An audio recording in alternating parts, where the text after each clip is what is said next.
శ్రీకృష్ణ పరబ్రహ్మణే నమః. అరుణాయ నమః, అచలాయ నమః, రమణాయ నమః, రామకృష్ణాయ నమః, శ్రీదత్త గురుభ్యో నమః. మనం రోజుకొక శ్లోకం, ఈరోజు నుంచి రోజుకొక శ్లోకం చొప్పున శివానంద లహరి నేర్చుకుందాం. చాలామంది నేర్చుకున్నారు, అందరికీ వచ్చు అని భావిస్తాను. అయినా సరే ఒకసారి మనం ప్రయత్నిస్తే రాని వాళ్ళు నేర్చుకునికి అవకాశం లభిస్తుంది కదా. శివానందలహరి శంకరుల వారి యొక్క అనుగ్రహం కదా. దీన్ని మనం ఒక గొప్ప మాణిక్యంగా భావించుకొని అది మన మెడలో, మన హృదయంలో ఉంచుకుంటే ఎప్పటికప్పుడు మనం దాన్ని వల్లి వేసుకోవచ్చు. స్తోత్రం అంటేనే మళ్ళీ మళ్ళీ దాన్ని రిపీట్ చేయడం అన్నమాట. శంకరులకి కృతజ్ఞత మనం ఎలా చెప్పుకోవాలి అంటే ఇలాంటి శ్లోకాలు. అంటే మనం నిత్యం నిష్కామకర్మ చెయ్యాలి అని పెద్దలు చెప్తున్నారు కదా.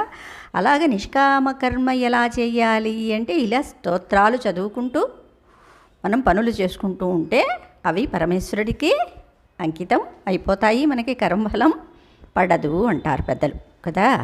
అందుకని చాలామంది నేర్చుకున్నారు, వాట్సాప్ ద్వారా నేర్పించాను.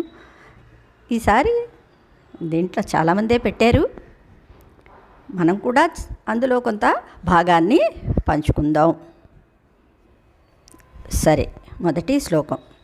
ఒక శ్లోకం 3 సార్లు చెప్తాను, అది మీరు బై హార్ట్ చేసుకుంటే మీకే ఆనందాన్ని కలుగుతుంది కదా. ఆనందాన్ని ఇస్తుంది, ఆనందాన్ని కలగజేస్తుంది. ఒక శ్లోకం రోజుకి మనం నేర్చుకున్నాము అంటే ఈ అక్కర్లేని కబుర్ల కంటే రోజుకు ఒక శ్లోకం చదువుకుంటే మనం ఎంతో నాలెడ్జ్ సంపాదించుకోవచ్చు, పరమాత్మకి దగ్గర అవ్వచ్చు అన్నమాట. కళాభ్యాం చూడాలంకృత శశికళాభ్యాం నిజతపఃఫలాభ్యాం భక్తేషు ప్రకటితఫలాభ్యాం భవతు మే. శివాభ్యాం అస్తోక త్రిభువన శివాభ్యాం హృది పునర్భవాభ్యాం ఆనంద పురదనుభవాభ్యాం నతిరియం. కళాభ్యాం చూడాలంకృత శశికళాభ్యాం నిజతపఫలాభ్యాం భక్తేషు ప్రకటితఫలాభ్యాం భవతు మే.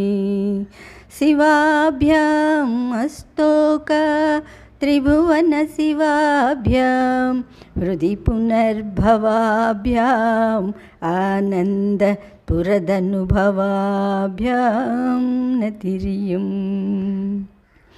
కళాభ్యాం చూడాలంకృత శశికళాభ్యాం నిజతపఃఫలాభ్యాం భక్తేషు ప్రకటితఫలాభ్యాం భవతు మే. శివాభ్యాం అస్తోక త్రిభువన శివాభ్యాం హృది పునర్భవాభ్యాం ఆనంద పురదనుభవాభ్యాం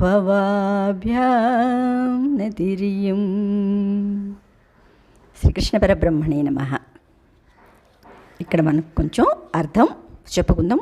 ప్రతి పదార్థం. కళాభ్యాం అంటే మహావిద్యాస్వరూపులను, చూడాలంకృత శిఖలచే అలంకరింపబడిన, శశికళాభ్యాం చంద్రరేఖల గలవారును, నిజతప అంటే ఒకరికొకరు అన్నమాట, తమ తమ నిరాహారాది వ్రతముల యొక్క ఫలాభ్యాం ఫలమైన వారును, భక్తేషు భక్తుల యందు ప్రకటిత చూపబడిన ఫలాభ్యాం కర్మఫలములు కలవారును, అస్తోక కొలదిలేని త్రిభువన ముల్లోకముల యొక్క శివాభ్యాం శుభములు గలవారును, హృది మనస్సునందు అంటే ధ్యానించున్నప్పుడు, పునర్భవాభ్యాం అప్పటికప్పుడు మరల మరల తోచుచుండువారును, ఆనంద పరమానందంతో కూడిన స్ఫురత్ తోచుచుండెడు అనుభవాభ్యాం స్వరూప సాక్షాత్కారము కలవారును అగు శివాభ్యాం ఉమామహేశ్వరుల కొరకు ఇయం ఈ మే అంటే నా యొక్క నతి నమస్కారము భవతు అగుగాక అన్నారు. అంటే ఇక్కడ సరే అర్థం చెప్పుకొని తర్వాత చెప్పును. సకల విద్యాస్వరూపులను సిగలచే అలంకరింపబడిన చంద్రరేఖలు గలవారును తమ తమ తపఫలములుగా ఒకరికొకరు పొందబడిన వారును భక్తులకు కర్మఫలాదులను ప్రసాదింపచేయువారును ముల్లోకములకు అత్యంత శుభదాయకములుగా ఉండువారును తలచినంతనే హృదయమున మరల మరల ప్రసన్నులగువారును ఆనందంతో పాటు స్వరూప సాక్షాత్కారమును కూడా కలగజేయువారును అగు పార్వతీ పరమేశ్వరుల కొరకు ఇదేనా నమస్కారము అన్నారు. అంటే ఇక్కడ శివ పార్వతులు అంటే శివశక్తులు అన్నమాట. మనం సౌందర్యలహరిలో కూడా ఫస్ట్ శ్లోకం అదే, శివశక్త్యాయుక్తో యది భవతి సక్త ప్రభవితుం నచేదేవం దేవో నఖలు కుశల స్పందితుమపి అన్నారు కదా. అంటే పరమేశ్వరుడు ఒంటరిగా ఉన్నప్పుడు సృష్టి లేదు కదా, కానీ పార్వతిని అర్ధనారీశ్వరుగా చేసుకున్నప్పుడు ఆనందం అనేది కలుగుతుంది. ఏమిటంటే మనం చూస్తున్నాం, మనం వింటున్నాం, ఇంద్రియాలు పని చేయాలన్నా మనస్సు పని చేయాలన్నా అర్ధనారీశ్వరుడు ఇక్కడ కంపల్సరీ. అంటే శక్తితో కూడి ఉండాలి పరమాత్మ. శివశక్త్యాయుక్తో అని అక్కడ సౌందర్యలహరిలో చెప్పారన్నమాట. ఈ రెండు కలిపి ఉంటేనే ఇక్కడ సృష్టి, మనలో ఉన్న శక్తి, ఈ రెండు ఉంటేనే మనం మనగలుగుతాము అన్నారు. అంటే జడ చేతన కదా, చేతనత్వం కావాలి అని జడంలో కూడా రెండు ఉన్నాయి, కానీ అవి బాహ్యంగా కనపడదు.